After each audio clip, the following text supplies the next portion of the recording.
ये 16 सोमवार का व्रत कोई साधारण नहीं है। सुगंधा, संतान की प्राप्ति के लिए अगर 16 सोमवार का व्रत उठाया जाता है तो श्रावण के पहले सोमवार से उठाया जाता है। कब से उठाना चाहिए?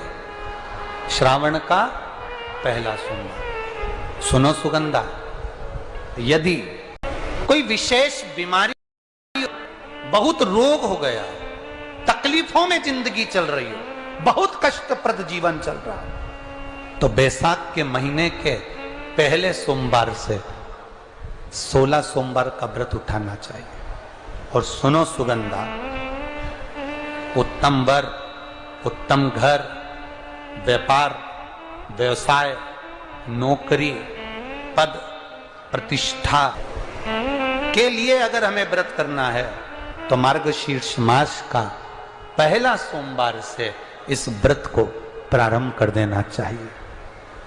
मार्गशीर्ष मास का पहला जो सोमवार हो उसमें इस व्रत को प्रारंभ कर लो। और सुनो सुगंधा, ये व्रत दोपहर के तीसरा जो पहर हो, प्रदोष काल, उस प्रदोष काल के समय पर आप इस शिवलिंग की पूजन अपने घर में पार्थिव बनाकर स्मरण कर कर भगवान देव अधिदेव महादेव के लिए प्रसाद तैयार कर कर, आप जिस भाव से भगवान शंकर का आटा सेक कर या चूरमा बनाकर या मलिदा बनाकर जो भी आप बना रहे हैं, उससे 3 हिस्से प्रसाद के इस 16 सोमवार के व्रत में भी होते हैं। कितने हिस्से होते हैं? 3 हिस्से। पशुपति व्रत में 16 सोमवार के व्रत में एक अंतर भारी है।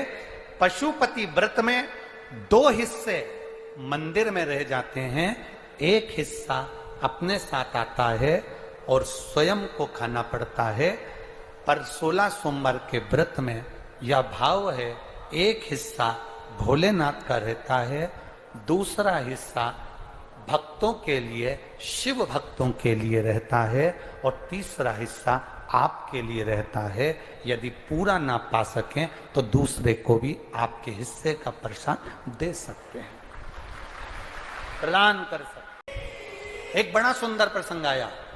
16 सोमवार के प्रसाद को कई माताएं जब 16 सोमवार का उद्यापन करती हैं, 16 जोड़े आमंत्रित करती हैं और 16 जोड़ों को घर में बुलाकर जब भोजन कराती हैं, तो वो 16 जोड़े जो भोजन करने वाले होते हैं या 16 सोमवार के उद्यापन, हम तो आपसे यहां तक कहेंगे कि 16 सोमवार का उद्यापन अगर किसी के यहाँ मोहल्ले में, कॉलोनी में, घर में किसी के यहाँ हो रहा हो तो उसके यहाँ आप भोजन भंडारा खाने के लिए जाओ, चाहे मत जाओ, पर 16 सोमवार का अगर प्रसाद का उद्यापन का अगर प्रसाद मिल जाए तो दोनों हथेलियां फैलाकर श्री शिवाय नमस्तुभ्यम कहकर, ओम नमः शिवाय बोलकर, नमः शिवाय बोलकर, अपनी कामना कर कर, किसी के अगर उद्यापन हुआ हो, दोनों हथेलियां फैलाकर उससे थोड़ा सा प्रसाद मांगकर उसी के दरवाजे पर खाकर आ जाइए,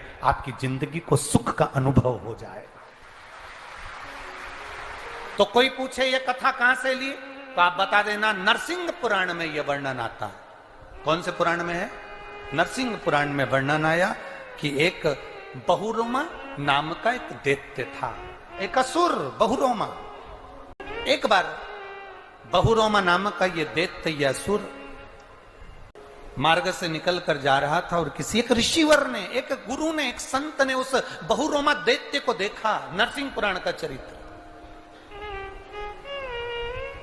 कोई आपसे पूछे कि 16 सोमवार के व्रत का प्रसाद का महत्व क्या है, बहुत ध्यान देना। यहां पे माताएं पशुपति व्रत करती हैं। पशुपति व्रत अगर आप लोग करते हैं तो उसके 2 हिस्से मंदिर में छूटते हैं प्रसाद के। बोलो री जी, जी सही है। मंदिर में आप जो प्रसाद के 2 हिस्से छोड़कर आती हो, बहुत सारी माताएं व्रत करती है और वहां प्रसाद के हिस्से रखे रहते हैं।